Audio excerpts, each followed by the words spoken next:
இது ஒரு செடி தான் அதில் வாங்கி வச்சோம். இது வந்து இப்போ இதில் வந்து இன்னொரு 2 செடி வந்திருக்கு. இதை நம்ம 2 பாட்டில் பிரித்து வைக்கலாம். இது வந்து இண்டோர் பிளான்ட். இது வந்து நிறைய ஆக்சிஜன் கொடுக்கும். இது இருக்கிற இடம் வந்து காற்றை வந்து ரெஃப்ரெஷ் பண்ணிக்கும். காற்றை தூய்மைப்படுத்தும் தன்மை வந்து இந்த இதுக்கு செடிக்கு உண்டு. இது மருள் மாதிரியே இருக்கு பாருங்க, நல்லா அழுத்தம். அது கொலையில் வந்து காதுக்கு ஊத்துற மருள் இருக்குங்க நம்ம கிட்ட, அந்த வகையை சேர்ந்தது தான். பட் இது வந்து நிறைய ஆக்சிஜன் வெளியிடும், காற்றை வந்து ஃப்ரெஷ்ஷாக வச்சுக்கும்னு சொல்லுவாங்க. இது வந்து இப்போ நமக்கு 2 செடி எக்ஸ்ட்ரா கிடச்சிருக்கு.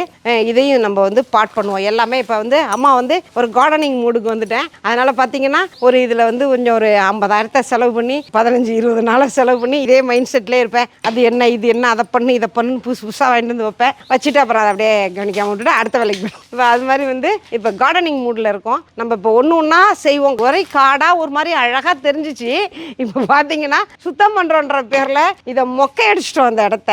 இப்போ பார்த்தீங்கன்னா ஓன்னு வெறிச்சோன்னு இருக்குது அப்படியே. இப்போ இந்த இடத்த நம்ம என்ன பண்ணோம்னா திருப்பி நம்ம அழகுபடுத்தி ஆகணும். அந்த வேலையை ஒன்று ஒன்றா நம்ம செய்வோம். ஒரேடியாக செய்ய முடியாது, ஒன்று ஒன்றா செய்யலாம். இது வந்து ஒரு செடி. இது பாருங்க, இது அழகாக அப்படி தொங்கி இது வந்துட்டே இருக்கும். இது செத்து போச்சுன்னு நினச்சே வந்து இது திருப்பி உயிரோட வந்துடும். இது பார்த்தீங்கன்னா காஞ்சிரும். அப்படி காஞ்சிரும், தண்ணியை ஊற்றுறது இல்லை. இது வந்து தொங்க விடுறது, பாட் செடி தொங்க விடுறது.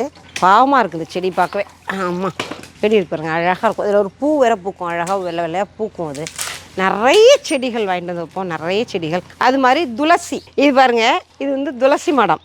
இதுக்கு வந்து பெயிண்ட் நாங்களாக பண்ணோம். அது சாமிக்கெல்லாம் பெயிண்ட் பண்ண ஒரு பையன் பெயிண்ட் பண்ணி கொடுத்தாரு. ரொம்ப அழகாக இருக்கும். அது இதில் வந்து துளசி வச்சிருந்து இந்த இடத்துல தான் வச்சுருப்பேன். இங்கே சாமிக்கு நேராக இந்த இடத்துல இந்த துளசி மடம் இருக்கும். இதுக்கு வந்து துளசி பூஜை பண்ணலாம். நல்லா அழகாக தளைஞ்சு நல்ல செடியாக அவ்வளோ பெருசு இருந்துச்சு. ஒருத்தங்க என்கிட்ட அப்பாயின்மெண்ட் கேட்டு என்னை பார்க்க வராங்க. சரி ஓகே அப்படின்னு சொல்லிட்டு அப்பாயின்மெண்ட் கொடுத்துருக்கோம். ஆனால் பார்த்தீங்கன்னா அவங்க உள்ள வந்த பிறகு அவங்க பின்னாடியே ஒரு 15-20 பேர் அவங்க ஃபேமிலி மெம்பர்ஸ் உள்ளே வந்துட்டாங்க. உள்ளர வந்து இந்த செடியை இப்படி தட்டுறாங்க. அதாவது அதனுடைய அருமை தெரியாதவர்கள் அவங்க.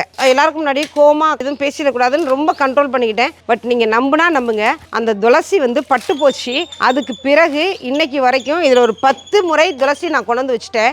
உள்ள மண்ணை மாற்றிட்டேன், என்னென்னமோ பண்ணி பார்த்துட்டேன். திருப்பி இந்த தொட்டியில் அந்த துளசி வரவே மாட்டேங்குதுங்க. அதனால தான் என்ன செய்யணும் அப்படின்னா, வீட்டுக்குள்ளே நம்ம துளசி மாடம் வச்சுருக்கோம். அப்படி துளசி மாடம், கருவேப்பிலை செடி, ரோஜா செடி, இதை கிட்ட எல்லாருமே அந்நிய ஆட்களை வந்து அதை தொடர்றதுக்கு அனுமதிக்க கூடாது. நம்ம இந்த செடி கொடிகள், ஃபிஷ் டேங்க்கு, வீட்டில் நம்ம வளர்த்துட்டு இருக்க பெட்ஸு, இதெல்லாம் வந்து நம்மளுடைய உணர்வு சார்ந்த ஒரு விஷயம் இல்லையா, நம்மளோட எமோஷனலோட கனெக்ட் ஆன ஒரு விஷயம். அதெல்லாமே அதை எல்லாத்தையுமே நம்ம வீட்டுக்கு விருந்தாடியாக வர்றவங்களும் நம்மளை பார்க்க வர்றவங்களும் அதை வந்து டிஸ்டர்ப் பண்ணுறதுக்கு நம்ம வந்து அலோவ் பண்ணக்கூடாதுங்கிறது வந்து என்னோட கருத்து. நான் அதில் கொஞ்சம் ஸ்ட்ரிக்டாக இருப்பேன். யாராவது வராங்க கெஸ்ட்னா பூனையை பிடிச்சி அடைச்சி வச்சுருவேன். வர்றவங்கள்ட்ட போய் அது விளையாண்டாலோ இல்லை அவங்க அதை பார்த்து ஹெசிடேட் ஆனாலும் எனக்கு அது பிடிக்காது. டாக்ஸாக இருந்தாலும் சரி, பூனையாக இருந்தாலும் சரி, நம்ம அதை வந்து யாராவது வராங்க அப்படின்னா அதை நம்ம வந்து அடைச்சி வச்சிடணும், இல்லை கட்டி போட்டுடணும். அதே போல் தான் வீட்டில் உள்ள பிளான்ட்ஸும் வந்து அதுவும் வந்து இதெல்லாம் ரொம்ப சென்சிட்டிவ். இதோட இறைசக்தியோடைய சம்மந்தப்பட்ட விஷயம் துளசியெல்லாம். அப்போ அதை வந்து வெளியிலேருந்து வர்றவங்க தொட அனுமதிக்க கூடாது, அது கிட்டையே அவங்கள போக விடக்கூடாது. இப்போ வந்து நம்மளோட வைப்ரேஷனுக்கு ஏற்ற மாதிரி நம்மளோட வைப்ரேஷனோட செட் ஆகி அந்த செடி வளர்ந்துக்கிட்டு இருக்கும். ஆனால் வெளியிலேருந்து வரவங்களுடைய நெகட்டிவிட்டி வந்து என்ன பண்ணோம்னா அந்த செடியை வந்து அஃபெக்ட் பண்ணிடும். துளசி வந்து வாடி போயிடும். அதுக்கு பிறகு இன்னும் வரவே இல்லை. நான் தொட்டியில் வச்சு பார்த்து அழுத்து போயிட்டு என்ன பண்ணேன் அப்படின்னா, இங்கே பாருங்க, இங்கே வந்து சாமிக்கு எதுக்கு ஒன்று வச்சுருக்கேன். அதுவும் வந்து நல்லா தான் இருந்துச்சு. இப்போ திருப்பி வந்து இது இப்படி ஏதோ ஒரு சேஞ்சஸ் தெரியுது. இதில் வேறு எதையும் ஊற்றியாச்சா என்னன்னு தெரியல, பார்க்கணும். நம்ம வந்து ஒரு விஷயமும் நம்ம பார்த்து உருவாக்குவோம். ஆனால் வந்து கண்ணை கட்டின மாதிரி சிலர் என்ன பண்ணுவாங்கன்னா ஒரு செகண்டில் அந்த விஷயத்தில் மணலி போட்டு போயிடுவாங்க. இது மாதிரி நிறைய அனுபவங்கள் ஷேர் பண்ணுறதுக்கு நிறைய விஷயம் இருக்குது. ஒரு விஷயம் இப்போ எனக்கு ஞாபகத்துக்கு வருது, அதை நான் உங்களுக்கு சொல்கிறேன் கேளுங்க. நம்ம ஃபார்மில் வந்து நான் ஒரு வீடியோ ரொம்ப நாள் முன்னாடி நான் போட்டிருக்கேன். ஒரு பங்கனப்பள்ளி மாமரம் வந்து வச்சு ஒரு 4 இயர்ஸ்லாம் அது காய்க்க ஆரம்பிச்சிருச்சு. காய்ச்சுது அப்படின்னாக்கா ஃபர்ஸ்ட் ட்ரிப்பே வந்து ஒரு 500 போல் காய்ச்சுது. நல்லா இவ்வளோ பெருசு. செகண்ட் டைம் பார்த்தீங்கன்னா கொஞ்சம் காய் சின்னதாயிடுச்சு, ஆனால் நிறைய காய்ச்சுது. அந்த டைமிங்கில் நாங்கள் வந்து உள்ள வந்து வேலை பார்த்துட்டு இருந்தப்ப வேலைக்கு வந்த ஒரு ஆளோட ஒரு சின்ன கருத்து வேறுபாடு ஏற்பட்டுச்சு. இந்த ஆள் என்ன பண்ணாருன்னு வந்து அவருக்கும் அந்த தெய்வத்துக்கும் தான் தெரியும். என்ன பண்ணாருன்னு தெரியல. நல்லா பூ பிஞ்சா காய்ச்சி அந்த அப்பதான் வந்து ஒரு ஷிஃப்ட் காய் பறிச்சுட்டு வந்தோம். அந்த நான் காய் பறிச்ச வீடியோ தான் நான் காட்டியிருப்பேன். அதில் அந்த வீடியோ தான் கடைசி. அந்த மரம் வந்து அதுக்கப்புறம் பார்த்தீங்கன்னா ஒரு 2-3 டேஸ் நாங்கள் போகலை, ஃபார்முக்கு ஏதோ வேலையாக போகலை. இங்கேருந்து போகிறோம். அப்போ வந்து வாட்ச்மேன் இல்லை, அந்த வாட்ச்மேன் அப்போ தான் ஒரு லீவ் ஆன டைமு.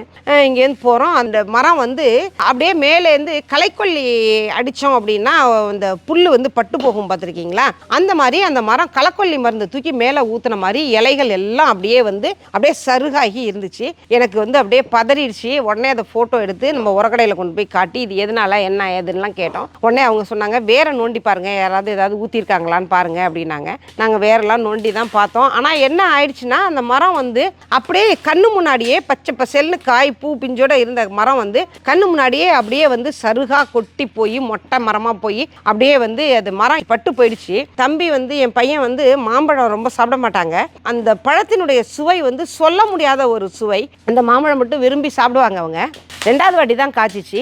அது வந்து அப்படியே வந்து போயிடுச்சு. அதாவது மரங்கள் இயற்கை தான். ஒரு மரம் நல்லா வரும், ஒரு மரம் கீழே பூச்சி அடித்து செத்து போகும். இந்த தென்னை மரமே வந்து எத்தனை மரங்கள் வந்து பட்டு போய் விழுகுது, வண்டு அடித்து போகுது. அப்போ எல்லாமே பார்த்தீங்கன்னா அதுவும் வந்து உயிர் தானே. அப்போ வந்து அப்போல்லாம் வந்து மனசு வந்து ரொம்ப சங்கடப்படும், ரொம்ப வருத்தமாக இருக்கும். அப்படியே அந்த மாதிரி தான் அது ஒரு இயல்பான ஒரு விஷயந்தான். பட் இருந்தாலும் அது நம்மளுடைய மனநிலையை வந்து பாதிக்குது அப்படிங்கிறதுக்காக சொல்கிறேன். இந்த மாதிரி வந்து ஒரு பூத்து காய்ச்சி அப்படியே தளதளன்னு இருக்கிற ஒரு மரத்தை வந்து எப்படி வந்து மனசு வந்து ஒருத்தவங்க திட்டாங்க அப்படிங்கிறதுக்காக ஒரு உயிரை கொள்வது போல ஒரு மரத்தை வந்து அவங்க வந்து கொண்டுட்டு போறாங்க அப்படின்னா அது எந்த விதத்துல நியாயம்? அது வந்து நிச்சயமா வந்து அவங்கள வந்து பாதிக்கும். அது வந்து ஒரு மிகப்பெரிய பாவம்னே சொல்லலாம். அந்த மாதிரி ஒரு பச்சை மரத்தை வெட்டுறது, ஒரு நாயை கொல்றது, இந்த மாதிரியான விஷயங்கள் எல்லாம் வந்து வாழ்க்கையில வந்து ரொம்ப கடுமையான வந்து ஒரு தண்டனையை பெற்றுக் கொடுக்கும் இறைவன். அதாவது ஒன்று சொல்லுவாங்க, பிரபஞ்சத்துக்கு வந்து மன்னிக்க தெரியாது, பிரபஞ்சம் வந்து அள்ளி அள்ளி கொடுக்கும். நம்ம நல்லவங்களா இருந்தோம் அப்படின்னா பிரபஞ்சம் வந்து நிறைய செய்யும். நமக்கு தேவையான எல்லாவற்றையும் வசதிகளை வாய்ப்புகளை காசு பணத்தெல்லாம் கொடுக்கும். அது மாதிரி வந்து இந்த பிரபஞ்சத்துக்கு வந்து நம்மளுடைய நல்ல செயல்களை பார்த்து நமக்கு நிறைய கொடுக்கும்.